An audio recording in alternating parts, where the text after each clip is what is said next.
Hey there, it's Boots Owen here. This is a Beko Tumble dryer, DRCS68W.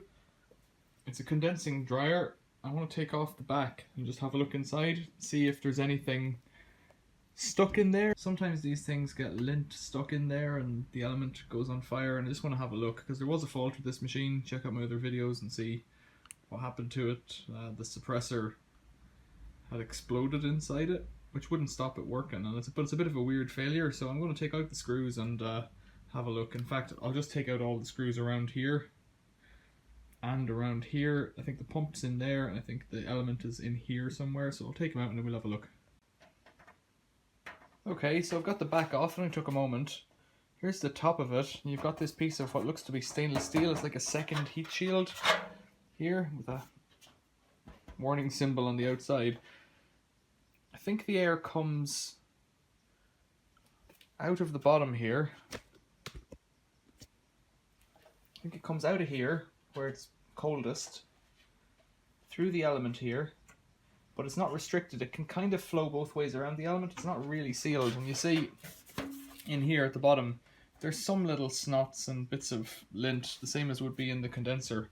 I'll put up how to clean the condenser in another video, but those little bits of lint, they're not a big deal. We get in a bit closer to the element now. The element's this thing here, the heater. It's got two heat sensors here and here.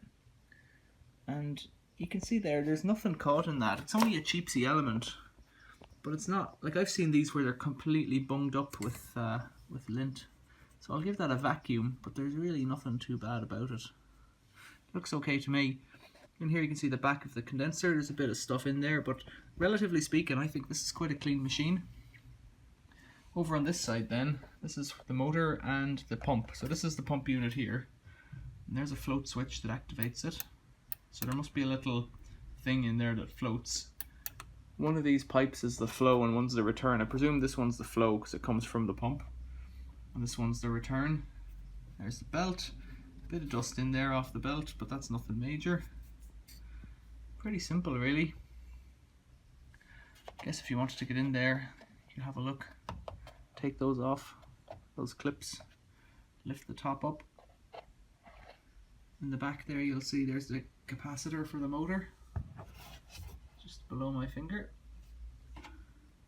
Yeah, I'll give this a vacuum and just put it back together. I just wanted to see what was in here, and it's interesting enough that this machine is quite clean, which is good. Let's see what it says there.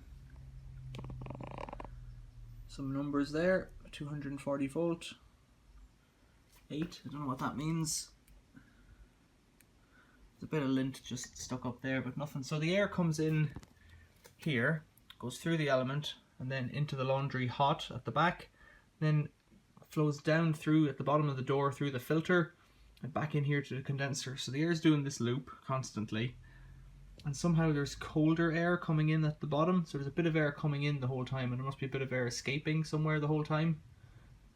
Must be a bit of loss built into the system, and then the cold air passing over the hot air condenses the moisture out of the laundry air, and it drops in here through this gully there, which is relatively clean, but sometimes these things get snotted up, through the gully and then into this tank here, and it gets pumped up to the drawer above. That's how it works. It's quite a simple machine. Quite a clean one this. So this is a Beko Tumble dryer DRCS68W, and I found a date on it. It's 2009, so quite an old machine. Well, 11 years old. Relative to some of the stuff I have, it's not that old, but you know, it's far from new. Okay, I'll give it a clean and put it back together, but that's the end of this video. Any comments, leave them below. Hit like if you liked it, and any questions, put them in the comment section as well. Cool. Thanks for watching. See you later.